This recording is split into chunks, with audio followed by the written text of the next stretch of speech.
Ako si Rick 19, independent and a working student ako at nag-aaral sa pribadong universidad, college. Malayo ang bahay ko mula sa trabaho kaya naman naisipan ko na umupa para less gastos sa pamasahe. Habang naghahanap ako ng bagong mauupahan through online at nasa laptop ako ng mga oras na leon. Sa aking paghahanap, napansin ko ang isang litrato ng lumang apartment. Pinakita din nito ang loob na napakasimple lang may tamang espasyo sa murang halaga kada buwan. Hindi na ako nagdalawang isip kaya naman nung araw na leon ay pinuntahan ko ang nasabing lugar.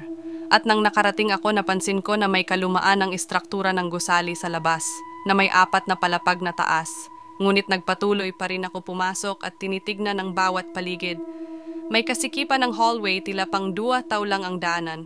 At sa dulo nito ana aking kuwarto sa 3rd floor. Naku, kailangan na siguro nito ng matinding renovation. Ani sa sarili ko, habang pinagmamasdan ko ang loob ng magiging kuwarto ko. Pero, pwede na to kesa wala, mahirap na maging choosy pa. Isa pa malapit-lapit na rin ito sa pinagtratrabahuan ko. Sa unang araw, normal naman ang lahat. Naglinis lang ako saglit ng kwarto ko habang sumasagi sa isip ko. Nakakaunti lang ang mga tulad ko na ibang residente na nangungupahan dito. Kaya hindi na iyon naging hadlang para mawala ang focus ko sa mga plano kong gawin. Ang daily routine ko ay sa umaga pasok sa school, tapos sa hapon trabaho, at ang uwi ko ay minsan ay madaling araw na mga bandang 1 a.m. Ngunit, isang hinding inaasahang pangyayari ang aking masasaksihan. Kaya medyo lutang, may kadiliman pa ang paligid 5 knows where I am na ng madaling araw nag-OT kasi. Habang nag-aantay ako sa waiting shed ng masasakyan sa kabila ng katahimikan ng paligid, napansin ko ang isang lalaki na nakatayo sa tabi ng streetlight na halos walang galaw. At tila nakatingin ito sa akin mula sa tapat ko na may di kalayuan na pagitnaan kami ng malawak na kalsada. Hindi ko maaninagan ng malinaw ang kanyang mukha dahil naka-hoodie siya at naka-cover ang kanyang ulo. Sa una, hindi ko ito pinagbigyang pansin. Pero nang pagsakay ko ng jeep na ako lang ang pasahero, tinignan ko muli siya. Habang papalayo na ako mula sa kanya, hinabol ko ng tingin. Bigla itong kumilos at humarap na patingin sa akin sa malayo. Ang weird! Sino ba yon? Ani sa sarili ko, nabahagyang kaba. Hindi pa iyon nagtatapos. Sang madaling araw muli sa kadiliman ng paligid 2 a.m., normal na nag-aantay ako ng masasakyan. Nakita ko na naman ang lalaking nakaitim na hoodie sa may streetlight muli at tila parang inaabangan ako. Sinubukan ko na lang na magpatay mali siya sa mga oras na leon at huminga ng malalim upang ikalma ang sarili. Ngunit habang tumatagal napapansin ko na palagi siyang naandun sa parehong posisyon at ang aking pamumuhay na normal ay naging isang bangungot araw-araw. Kaya naman apektado talaga ang performance ko sa mga gawain ko. At nang isang araw ay rest day ko noon. Halos hindi ako mapakali dahil nararamdaman ko na talagang ako ang pakain niya at hanggang sa sinundan niya na ako hanggang sa apartment. Hindi ako makalabas sa sobrang takot ko. Natatanaw ko siya mula sa bintana ko at nasa labas siya sa baba nakatinggala pataas na tila ako tinitignan.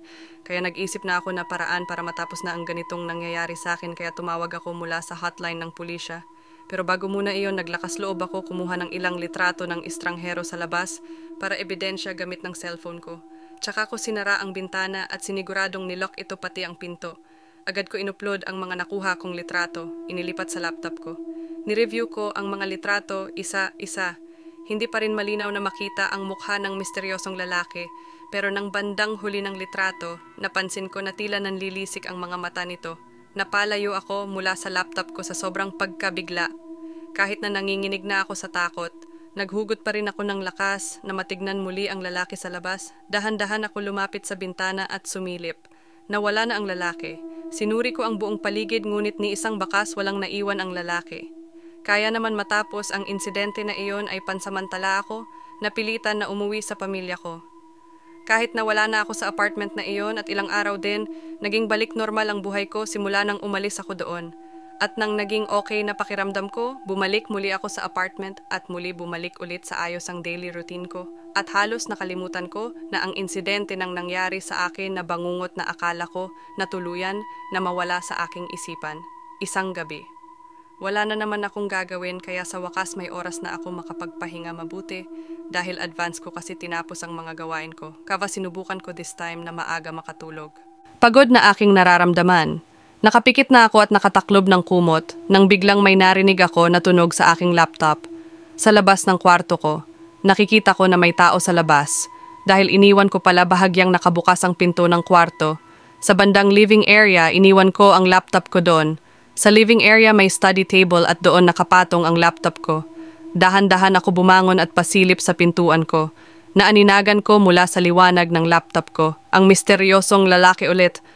Nakaluhod ito, nakatalikod mula sa akin habang naririnig at nakikita ko na nagtatype siya sa laptop ko habang nakayuko.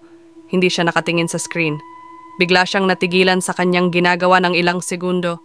Habang nakadin ang kanyang mga kamay sa keyboard, nakarinig ako ng tila nababaling buto at umikot ang ulo nito patalikod paharap sa akin na walang mga mata at nakanganga tila parang naisigaw pero wala kang marinig ang boses nito. Hindi ako makasigaw o makagalaw. Pumikit lang ako at manalangin na lumipas ang bangungot na ito. Nang makalipas ng ilang minuto, sinubukan kong dumilat matapos huminga ng malalim. Wala na ang lalaki. Kinabukasan din ng umagang iyon kahit walang tulog. Hindi na ako nagdalawang isip na umalis na sa apartment na iyon. Kaya na desisyon na ako na umuwi na lang kahit na hindi pa ako bayad sa inuupahan ko. Ayon daw sa kwento ng mga dating nakatira sa lumang apartment. Nabalitaan ko na lang na meron palang dating nakatira sa kwarto na tinutuluyan ko. Isang binatilyo daw na nagbigti dahil naging biktima siya ng cyberbully. At ang kapansin-pansin pa doon ay nawala na ang mga litrato sa laptop ko.